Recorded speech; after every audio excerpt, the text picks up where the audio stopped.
গাঁদা গাছে এরকম প্রচুর ফুল পেতে এই সার একবার প্রয়োগ করে দেখুন। তো বন্ধুরা, মাটিতে কিংবা টবে আমরা সকলেই গাছ লাগিয়েছি এই শীতের সিজনে।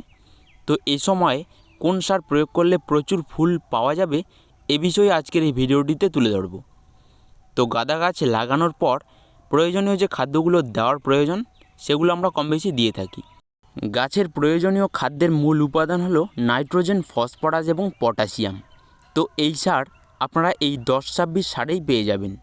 এটি একটি এমন সার যেটা গাছের ফুল ফলের সাইজকে বাড়িয়ে তোলে এবং খুব সহজেই গাছের গ্রোথকে ধরে রাখতে পারে। তো এই জন্য এই কুড়ি আসার আগ মুহূর্ত সময়ে গাঁদা গাছে আপনারা যদি এই সার একবার প্রয়োগ করতে পারেন তাহলে কিন্তু ভালো রেজাল্ট পাবেন। তো এটার প্রয়োগ হলো খুব কম মাত্রায় প্রয়োগ করতে হবে। তো আমি এখানে 10 লিটার জলে মোটামুটি 3 চা চামচ পরিমাণে এই সার মিশিয়ে এভাবে প্রয়োগ করতেছি। তো এটা কিন্তু প্রয়োগ করতে হবে 15 দিন পর পর। তো 15 দিন পর পর এভাবে লিকুইড ফর্মে আপনারা যদি কুড়ি আসার আগে এই গাছে প্রয়োগ করতে পারেন তাহলে দেখবেন এর রেজাল্ট। ফুলের সাইজ ভালো হবে, প্রত্যেকটি গাছেই প্রচুর কুড়ি ধরবে, ফুলগুলো সমানভাবে ফুটতে শুরু করবে এবং সাইজও ভালো হবে। তো এটা ব্যালেন্স সার বলা চলে। গাছে এটা প্রয়োগ করলে নাইট্রোজেন, ফসফরাস এবং পটাশিয়ামের যে মূল উপাদানগুলো সেগুলো গাছের মধ্যে প্রদান করে। তবে এই 10-26-26 যদি না থাকে এর পরিবর্তে এনপিকে 19-19-19ও জলে গুলে গাছে স্প্রে করতে পারেন। তো একই কাজ দিবে।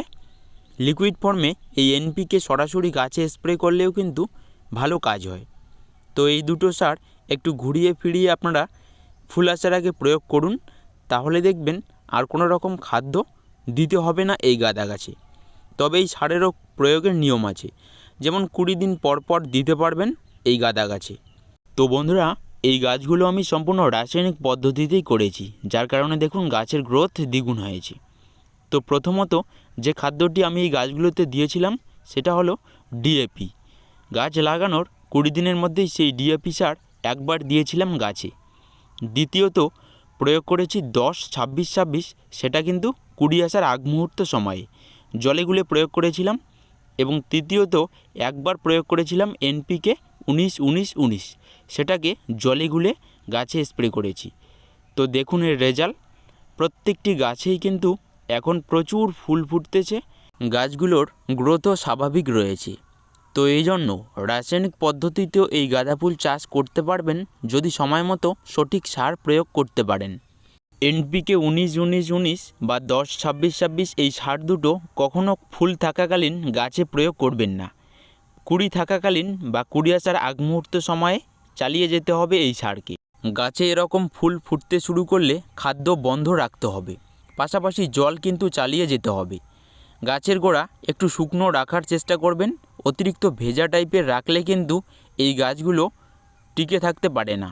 তো এই জন্য বেলে দোআঁশ মাটিতে চাষ করুন এই গাঁদা ফুল, যাতে মাটিটি সবসময় একটু উর্বর বা শুকনো থাকে।